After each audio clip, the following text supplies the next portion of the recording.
प्रिय विद्यार्थियों, आज मैं आपको राम लक्ष्मण परशुराम संवाद का आगे की पंक्तियां, आगे की चौपाइयां पढ़ाने जा रही हूँ। नाथ शंभु धनु भंज निहारा, होइए को एक दास तुम्हारा। कि फिर श्री रामचंद्र जी परशुराम जी के आगे हाथ जोड़ करके बोलते हैं कि हे स्वामी, शिव जी के धनुष को जिसने तोड़ा है वो आपका ही कोई एक सेवक होगा। आयसु कहा कहे किन मोहि, कि आप मुझसे क्या आज्ञा है वो मुझसे कहिए, जो कुछ भी आप कहेंगे वो मैं करूँगा। सुनि रिसाई बोले मुनि कोहि, कि उनकी बातों को सुनकर क्रोधित हुए मुनि परशुराम जी अत्यधिक क्रोध से बोलते हैं। सेवक सो जो करे सेविकाई, कि सेवक वो होता है जो केवल सेवा करता है।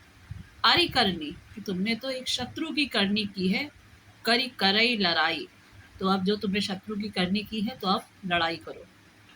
सुनहु राम जेहि शिव धनु तोरा, वो कहते हैं कि हे राम सुनो, जिसने भी शिव जी के धनुष को तोड़ा है।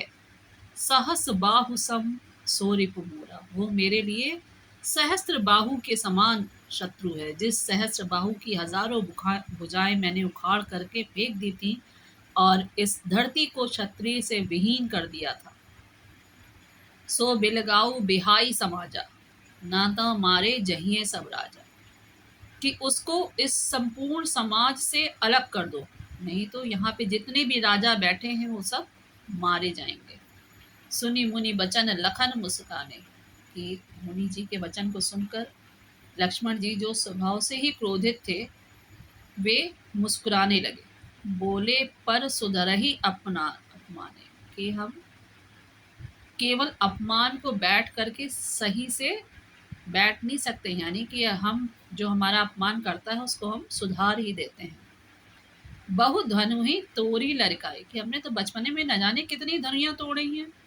कबहु न रसी रिस कीनी गुसाई, तब तो हे गुसाई आपने कभी भी ऐसी क्रोध नहीं किया। यही धनु पर ममता के ही हेतु, कि इस धनुष पर किस लिए आपकी इतनी ममता है। सुनि रसाई कह रघुकुल केतु, कि उनकी ऐसे वचन सुनकर, अर्थात कि लक्ष्मण जी के ऐसे वचन सुनकर रघुकुल केतु यानी रघुकुल में जन्म लेने वाले भगवान परशुराम जी क्रोधित होकर के कहते हैं। रे नृप बालक काल बस बोलत तो ही न संभार, धनु ही सम त्रिपुरारी धनु विदित सकल संसार, कि हे राजा के बालक, कि क्या तुम्हें अपनी मृत्यु का कोई भी डर नहीं है, जो तुम बातों को संभाल कर नहीं बोल रहे हो। तुमने शिव जी के धनुष को धनुओं के समय समझा है, छोटे छोटे धनुषों के समान समझा है। विदित सकल संसार, कि उनका ये धनुष तो संपूर्ण संसार में प्रसिद्ध है।